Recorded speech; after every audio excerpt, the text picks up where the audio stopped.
বিশ্বনবী সাল্লাল্লাহু আলাইহি ওয়াসাল্লাম বললেন, সিবাবুল মুসলিমি ফুসুকুন ওয়া কিতালুহু কুফরুন। নবীজি বললেন, মুসলমানদেরকে গালি দেওয়া ফাসিকি, আর অন্যায়ভাবে হত্যা করা কুফরি। অর্থাৎ আপনি যখন যে ব্যক্তি গালিগালাজ করে সে তখন আর মুমিন থাকে না, সে সাথে সাথে মুনাফিক হয়ে যায়। নাউজুবিল্লাহ। অর্থাৎ একজন মুসলমান যখন আরেকজন মুসলমানকে গালি দিবে, গালি দেওয়ার সাথে সাথে সেই ব্যক্তি আর মুসলমানের মধ্যে থাকে না, সে ব্যক্তি মুনাফিক হয়ে যায়। নবীজি বললেন, মুনাফিকের 1 নম্বর আলামত হচ্ছে ইদা হাদ্দাসা কাযাবা, কথা বললে মিথ্যা বলে। 2 নাম্বার ওয়াইদা ওয়াদা আখলাফা, মুনাফিক যখন ওয়াদা করে তখন সে ওয়াদা ভঙ্গ করে। 3 নাম্বার ওয়াইদা আতুমিনা খানা, মুনাফিকদের কাছে যখন আমানত রাখে তখন সে আমানত খেয়ানত করে।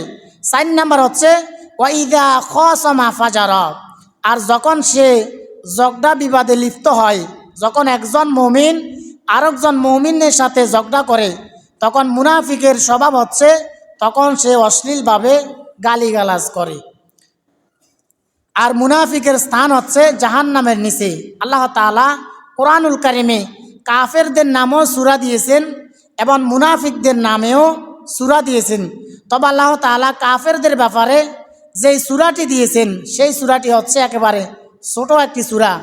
আমরা যে সূরাকে বলি সূরাতুল কাফিরুন, কুল ইয়া আইয়ুহাল কাফিরুন, এই সূরাটি আল্লাহ তাআলা কাফেরদের ব্যাপারে নাজিল করেছেন। আর মুনাফিকদের ব্যাপারে আল্লাহ তাআলা কোরআনুল কারিমে একটি সূরা নাজিল করেছেন, সেই সূরার নাম হচ্ছে সূরাতুল মুনাফিকুন। ওই সূরাতুল মুনাফিকুন 1.5 পৃষ্ঠার মতো। তাহলে কাফেরদের নামে আল্লাহ তাআলা যেই সূরা নাজিল করেছেন সেই সূরাটি হচ্ছে মাত্র 3 থেকে 4 লাইন, আর কাফেরদের নামে যেই সূরা নাজিল করেছেন সেই সূরাটি প্রায় 1.5 পৃষ্ঠা। এই জন্য আল্লাহ তাআলা বললেন, কাফের এবং মুনাফিকরা যখন জাহান্নামে যাবে তবে মুনাফিকরা জাহান্নামের সর্বনিম্ন স্তরে, মুনাফিকরা জাহান্নামের নিচে অবস্থান করবে আর কাফেররা জাহান্নামের উপর অবস্থান করবে।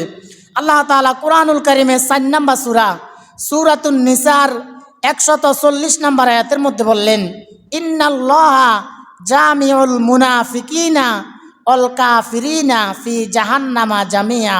আল্লাহ তাআলা বলেন, নিশ্চয় আমি আল্লাহ মুনাফিক এবং কাফেরদেরকে জাহান্নামের মধ্যে একসাথ করব, কিন্তু ইন্নাল মুনাফিকিনা ফিদ্দারকিল আসফালি মিনান নার, নিশ্চয় মুনাফিকেরা জাহান্নামের সর্বনিম্ন স্তরে অবস্থান করবে। নাউজুবিল্লাহ।